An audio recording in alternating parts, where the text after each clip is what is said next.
All right, everybody. Hello again. Here we are for Dead Money, episode 58. Like and subscribe if you want to hear this all the time. Sorry for the recent delay. I went out of town for a little bit. I was in the southeast, Savannah, Georgia, a little bit of South Carolina. I think I forgot to mention I was going out of town, but I'm back. We're going to do some work again today. I played a little bit of poker recently. I mean, it's not even a year into this podcast, and God, I started this show because I was just so burnt out and couldn't take the bullshit anymore that I needed to go spew on about it. But here I am. I mean, I'm running low again. I mean, fuck me. I can barely get myself out there. I mean, I'm trying to get that motivation back, But you can't try to get it back. It just comes back. I'm seeing this hypnotist Friday. I've never seen a hypnotist. I'm going to see a hypnotist, 30-minute video consultation. Maybe he can provide me with some assistance to rally out of this. But I do have a couple stories. Played a little bit of 1-3-2-5 at the Bellagio, a little bit of 1-3 at the Wynn. I mean, I'm fucking injured here. I can't even fucking get myself in my normal game. A normal win 2-5 game. I just can't even bring myself out there. It's crazy. The Bellagio, the first hand of the new 1-3 game, I got there really early in the morning because I've been waking up like 4 or 5 in the morning again.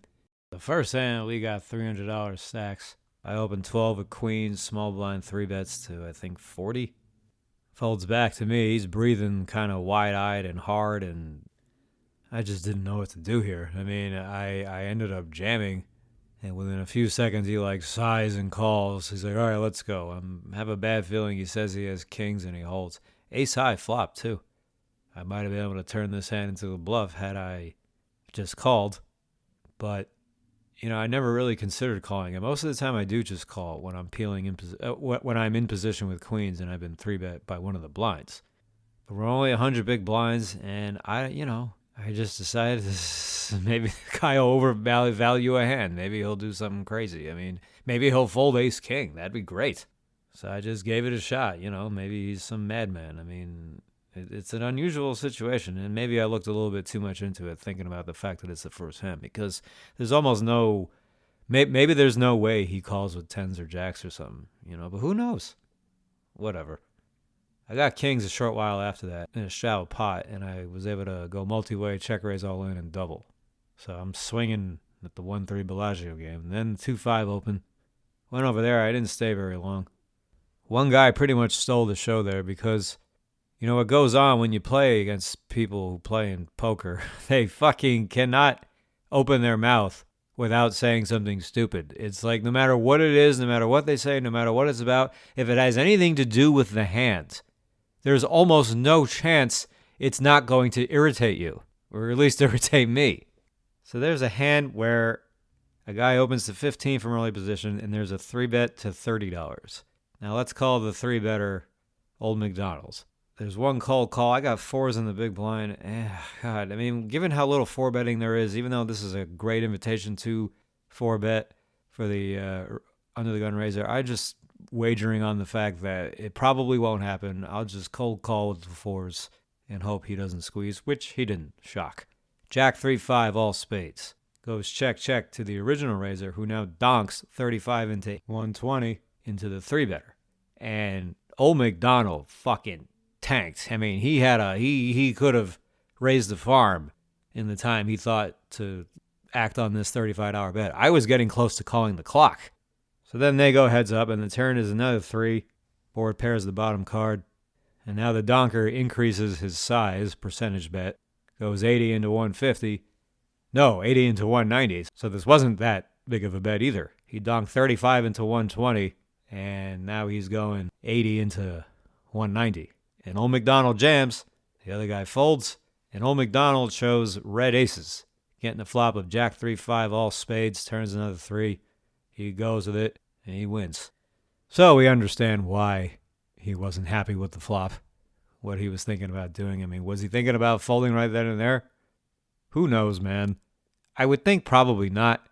Maybe he was going to raise to see where he's at, but then he's got, two other players behind him. I mean, whatever he was thinking, it worked out for him on the turn. But then he says to the guy, he says, terrible flop, terrible turn. Now, okay, terrible flop part, yes.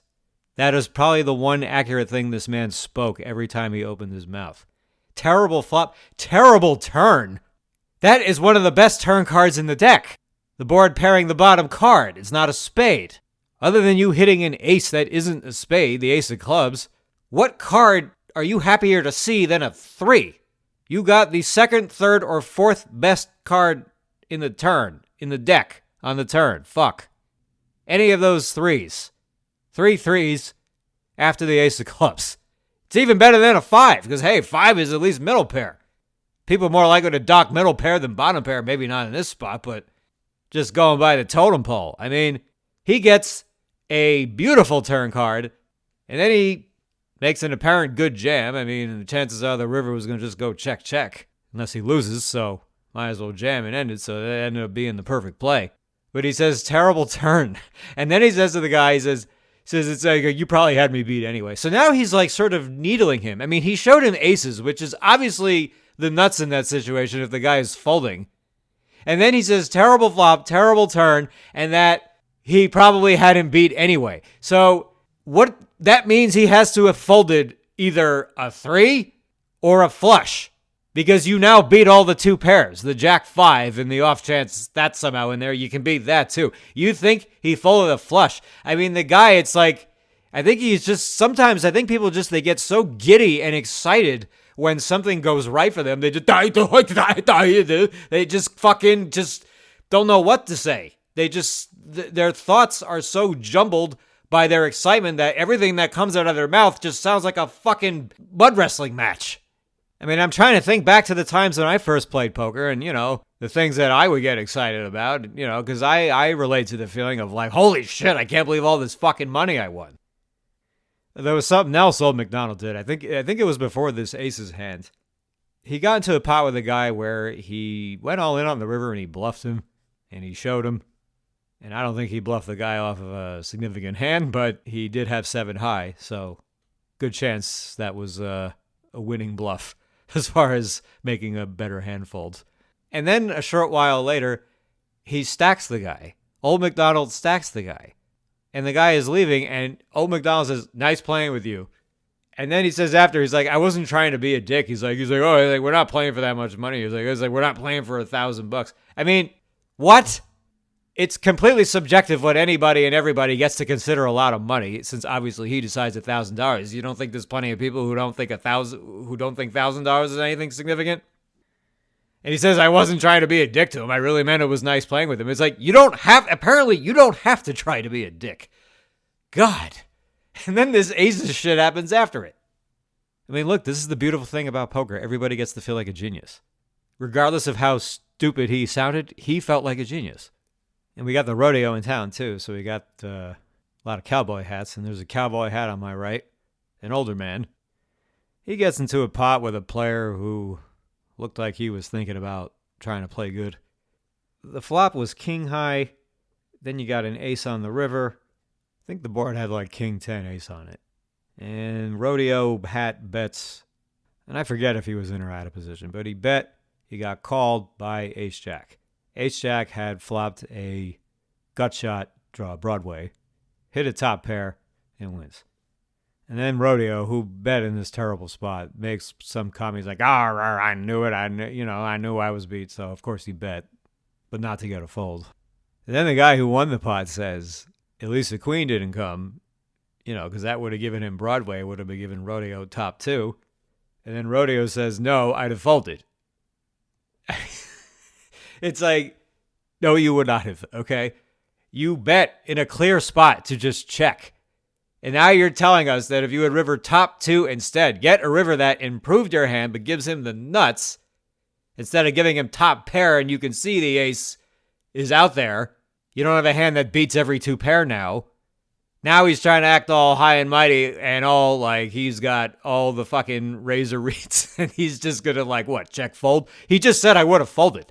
That was the only thing he said. There was no context to that statement. It's not like if he bets I would have folded. Nothing. It's just I would have folded. So I suppose technically what he's saying is once the queen comes, he's going to just open muck. Top two, your action, sir. Fold. Then he got called for 5-10, from the podium from a short distance. He looks up. He shouts, I don't care. Which I guess meant no and was taken as a no. But that's technically not no. I mean, if I was the floor man and he said, I don't care, I'd be like, what? So what do you mean? Do you mean you want the 5-10 seat or not? When you are asked a yes or no question, I don't care isn't really technically an answer. I guess what he meant was, I don't care to play in the 5-10 game. I don't know why he couldn't just complete the sentence. Then he limps aces in the cutoff, folds to him. I had nothing on the button, fold. Big blind wakes up with 10s. They go limp raise, get it in, and go set over set. Aces wins.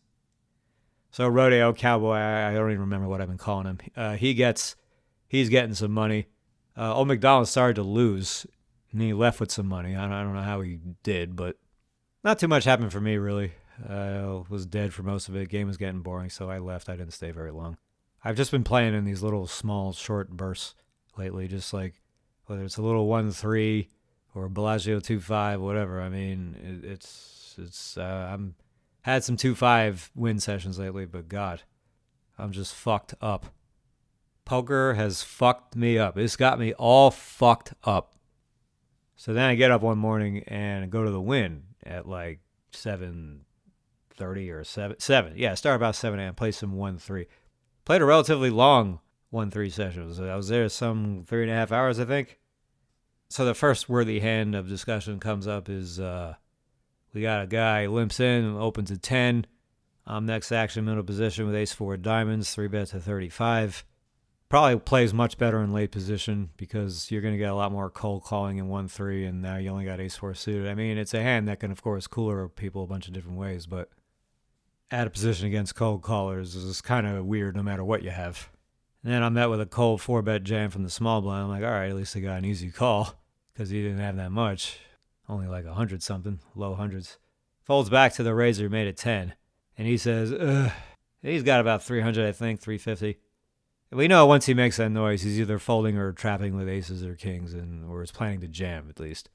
Didn't think he would ever call. And if he did call, I don't know. I mean, might have to just call.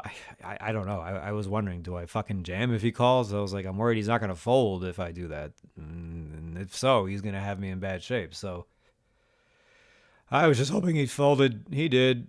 I call, and I beat queens. Flop, trip, aces, king on the river. And I'll give the guy credit. He just turned his cards over. And then be like, oh, because whenever they do that, they turn over a boat and they actually think they lost. He could have had a small full house there and assumed he was losing to aces, kings, or ace king, and that there's no other hand I could have 3-bet and called a small 4-bet all in. He just turned his hand over. I was impressed.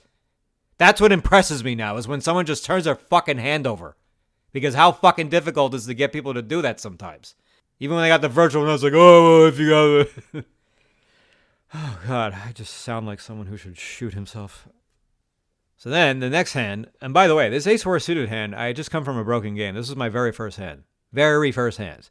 So now we're on my very second hand, after it's just been shown down that I 3-bet ace-4 suited, then immediately called an all-in. And how this could look very, reckless to people, because first of all, they can't believe you 3-bet with a hand like that. And second of all, they can't believe you didn't tank for 2 days to call all in with it, because they don't realize the 1-3 players don't understand so many fucking things. It's crazy. They don't understand odds. They don't understand what a simple decision is.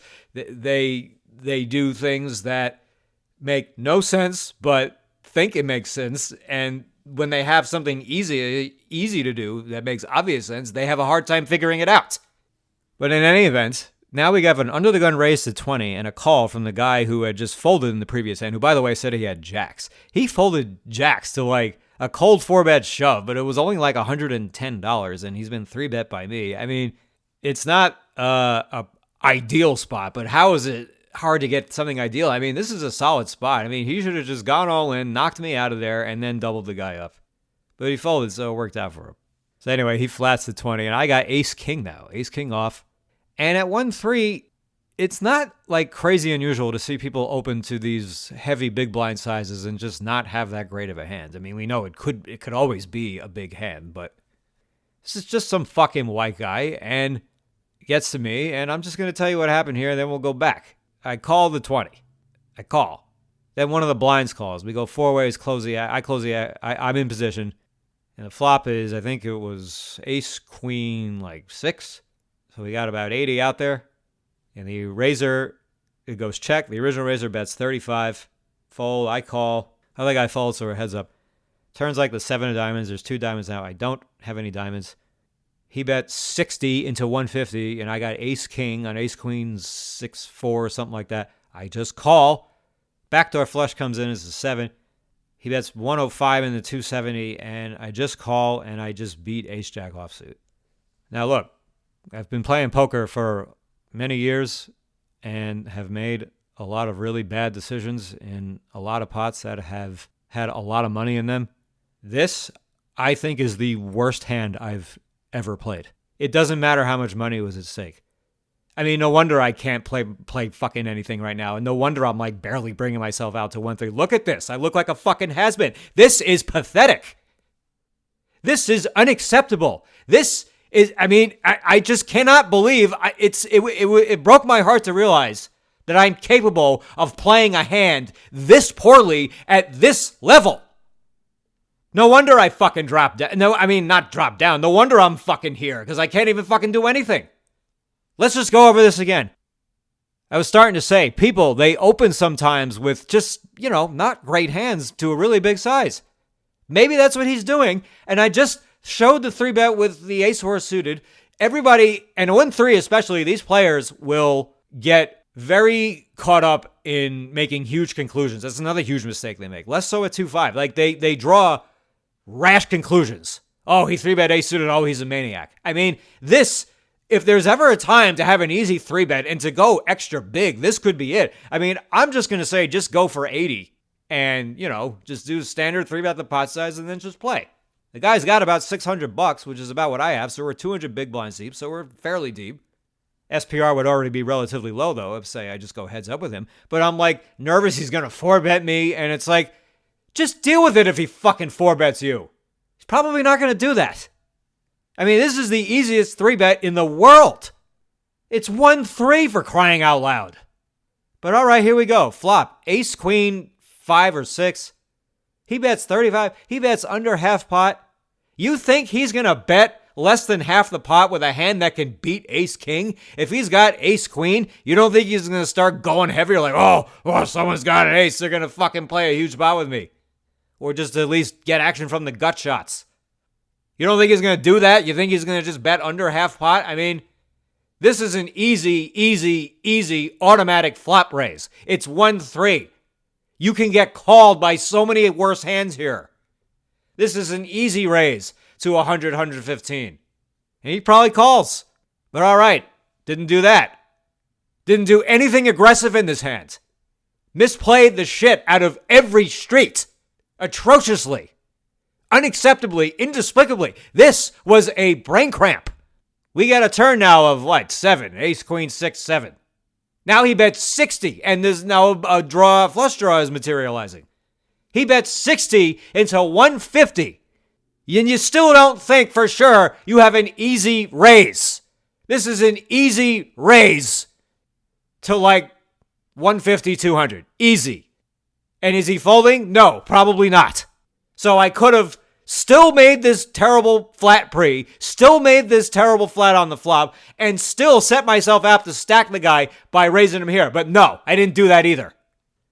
Then the river brings in the backdoor flush, and he should just check. I mean, he bets 105, and even now I can raise. I can't go as big now. I probably can't go more than a min click. He cannot beat my hand. He's going to have an ace 10 or ace jack type of hand. Probably suited, which he wasn't even that. So that card is going to make it hard to stack them if you're going to be this passive up to this point. If you're aggressive at any one of those 3 streets before the river, you can still stack them on this river, potentially. I mean, this is just embarrassing. I mean, you think about some of the bad things we've seen in sports games, in big sports games. How about the Super Bowl? Patriots and Seahawks. You got Marshawn Lynch on the 1 yard line, down 4 points. The Patriots aren't calling timeout. You got the best short yardage back in the world in the last 10 years. He almost scored on the play before. No. Second down, we're not going to just punch it right in with Marshawn Lynch like the Patriots are expecting us to do, which is why they're not calling timeout. Then we go to a spread and throw a slant into the middle of the field. Interception, game over. That pales in comparison to this. How about the World Series Game 7? It just fucking happened.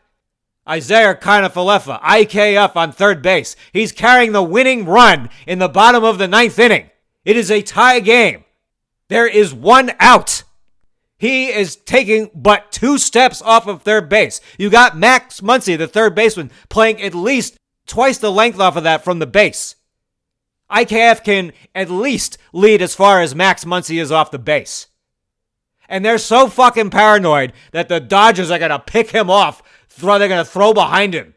Will Smith, the catcher. You think the Dodgers are going to run that play with the winning run on third base, knowing if you throw it away that you lose because of that? You really think the Dodgers are going to put that play on? It's not that it's that hard of a play to execute. It's just, do you really think the Dodgers are going to do that? IKF is not a slow runner. He plays up the middle. Anyone plays up the middle can run. He doesn't get anywhere off the base. Then you got this shot up the middle. And yeah, he's always a dead duck at home if he's taking a normal lead even, when the fielders field it cleanly, get rid of it fast, and hit the target. And throw it hard. Then it's an easy out. Miguel Rojas, who just hit the fucking game-tying home run, gets backed up, has all this extra time to get rid of it, and he still throws him out at home? How the fuck did the winning run not score there? Every time they have that fuck up, the winning run scores. It's when they do everything right is that they always get them. It makes me wonder how many times has that mistake been made in baseball games and we just never find out about it because it's moot. Because if Dalton Varsho hits the ball up the middle, if he hits a sac fly, anything. I mean, he just scores and they win. You never knew he was taking a terrible lead. That is the most costly fuck up in the history of sports because that run was going to win the World Series. Because even if Marshawn Lynch scores, like the Hawks should just give him the ball, the Patriots are at least getting the ball back. They at least have a non-zero chance of doing something. The Dodgers were not. They would have lost. And this 1-3 hand, I'm telling you, blows away both of those things combined with how despicable it is. The only thing you could even start to possibly consider is not 3-betting Ace-King Pre's because he made it so big pre-flop, but bullshit. It's 1-3. If they open that small, they can open that big with the type of hand he has. Now, as played, if I had 3-bet him, would he have folded? I don't think so. And if he doesn't, good night stack. He's going to lose everything. He might have some rule with himself. Oh, I'm not calling out of position 3-bets today, Shaq. Even though he may want to. Hell, he may have even 4-bet, and it probably would have worked. Because who fucking 4-bets light at 1-3? It's 2-5. I mean, who's fucking doing that? I'm not saying the way I played the hand didn't necessarily win more money than if I played it other ways. I'm just saying that this is terrible. This is so terrible. It's so terrible. How many agree? This is an obvious 3-bet, obvious flop raise, obvious turn raise, obvious river raise. Every time I was faced with a bet, I had an obvious decision to just respond with aggression, and I just didn't do it. A total brain cramp. I was so depressed that knowing that I'm capable of playing a hand this badly, what the fuck's wrong with me? I mean, I played fine the rest of the session. Well, holy shit. I mean, this is no excuse. This is getting you benched, getting you fined, getting you traded, getting you sent to the minor leagues, getting you designated for assignment, getting you fucking executed in the locker room. Absolutely disgraceful play. How the fuck? I mean, this was a 1-3 play. I played this hand like a 1-3 player. So then the guy who I beat with ace-4 suited, he got into a situation, he got an all-in on the flop. He had jack-9 of spades, and the flop had, I think, 10-7 of spades on it. So he had a gut shot, straight flush draw. He has some, the 10 was going to give him the straight. So he gets it all in, hits. And then a new player who just sat down, who was apparently 70 years old, he told us later. He told us he's had 3 ex-wives, but now he lives with a Vietnamese woman who's 42. He described that as pure luck. So it appears apparent he didn't realize how many outs the guy had. I'm mentioning every single thing today because no matter what people say, it's idiotic. It's not as bad as I played the 1-3 hand I just told you about, but it's still just, it's just, we're analyzing the percentage of things spoken today, and everything just sounds like an idiocracy. That reminds me, I forgot a couple things that Rodeo Cowboy said at the Bellagio 2-5. We'll jump back to that for a second. So after he lost that hand with King, Queen, Ace, Jack, he says even a retarded squirrel finds a nut. And the other guy was like, I don't know if I'd go that far. I mean, it's blind squirrel, not retarded squirrel. Then he limped in with 9-deuce offsuit in middle position. Just limped in, over-limped, and flopped 2 pair. All right. Genius squirrel over here. All right, back to the 1-3 morning game. So then a man sits down to my right. We'll call him Mr. Potato Head. Mr. Potato Head had glasses. He's bald, and he was a large man, okay? He's very large. It's America, so you might say he was a normal-sized man. He gets into a hand with this really fishy player, and the board was like 10-8, small card, 6 on the river. Fish bluffs all in on the river with ace-queen high. I mean, just crazy. But Mr. Potato Head did river a straight with 7-9. Then the guy who bluffed off the hand, he says to Potato Head, he's like, oh, wow. He's like, you went for it and went for it and went for it. He's like, and you caught it at the end. He's like, I respect that. And then the dealer, who would not stop making dumb comments every single hand, just putting on a show, I can't even remember the things he said. He was talking about something with craps. He made some, like, correlation to that hand and the situation with craps. He's like betting on always bet on the come line, bet on the come. And then Mr. Potato Head says, who's in ecstasy, of course, for pulling the chips in, and the way he tips the dealer is all fancy, the way he throws his chips to him. He says, yeah, I come a lot. Oh my God. That comment is not as disgusting as poorly as I played that hand, but that is probably the single most repulsive thing I've ever heard anyone say at a poker table. And coming from a man who looked like this. He taps on my shoulder at one point, and he asks, he's like, is that water bottle yours? I'm like, yeah. He's like, you drink like a camel. He's like, I haven't seen you touch it since I sat down, because I guess he'd been there for an hour. Guess he was just feeling pretty high on life at the time. Then he stacks a guy, he gets jacks in the straddle, stacks a small guy with pocket fives. Says to the dealer, Michael, you're an excellent dealer. The very next hand, he gets aces cracked. And I thought he was going to be a big baby about it, but no, he actually took it very well. He was gentlemanly about it. I thought that this guy, who was just obnoxious a little bit, I mean, I come a lot. Boy, how often does this guy lose in whatever fashion he gambles that he wins a pot, and when he gets the chance to say, I come a lot, he takes it. Also, during his heater, I see him get into a pot where the board paired queens. There was nothing else out there. Potato Head check raises, I think, 30 to 60. Or no, he check raised to 160.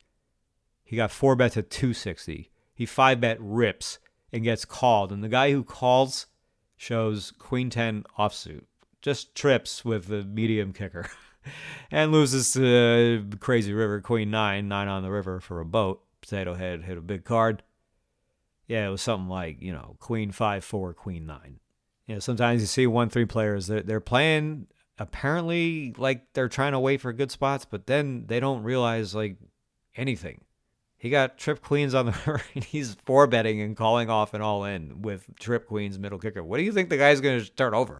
So Potato Head keeps going. He's starting to swing. He's losing a little bit. And then he gets into another hand with a guy who he told he come a lot with. He beat him with the straight. Then he beat that guy with a flush, and he was bluffing with another terrible board to triple on. And when Potato Head calls him, he's like, you never fold. And he turns over his hand, and he's just betting into a flush. Potato Head flopped a flush this time. And he's like, yeah, just every time you're in a pot with me, like, don't play. Like, I always got the nuts. And then I said to Potato Head, I was like, you came a lot that hands. He's like, oh, yeah. He's like, yeah, that was, like, pretty crude. He said something like that. He acknowledged what he said earlier was crude. It's a good word, crude. So that's twice he's caught me by surprise. And not including the time where he said I drink like a camel. I thought he was going to complain like a bitch when he lost with the aces. He didn't do that. And when I make this comment about him coming a lot, now he fucking says he was crude. God. I mean, it wasn't even that I was like that disturbed by it. I mean, you shake off the vision of this guy jizzing, right? But Have you ever heard anyone say they come a lot at the table when they're playing poker after they won a pot? I mean, it wouldn't have happened if the dealer hadn't said something about, oh, betting on the come, at craps. I mean, who fucking says that? You lived your whole life. This man looked to be in his late 40s, and it's led you to this. This is what you have to offer the world. I come a lot. All right, guys. So it's Christmas season. Tonight's Hanukkah. Hanukkah night number 1. 8 crazy nights. Go Hanukkah. Let's go Hanukkah. And this episode of Dead Money was brought to you by Pete Alonso. The New York Mets are fucking assholes. They got rid of Alonso. They got rid of Diaz. They traded Nimmo. What the fuck are they doing? Whatever. See you next time, guys.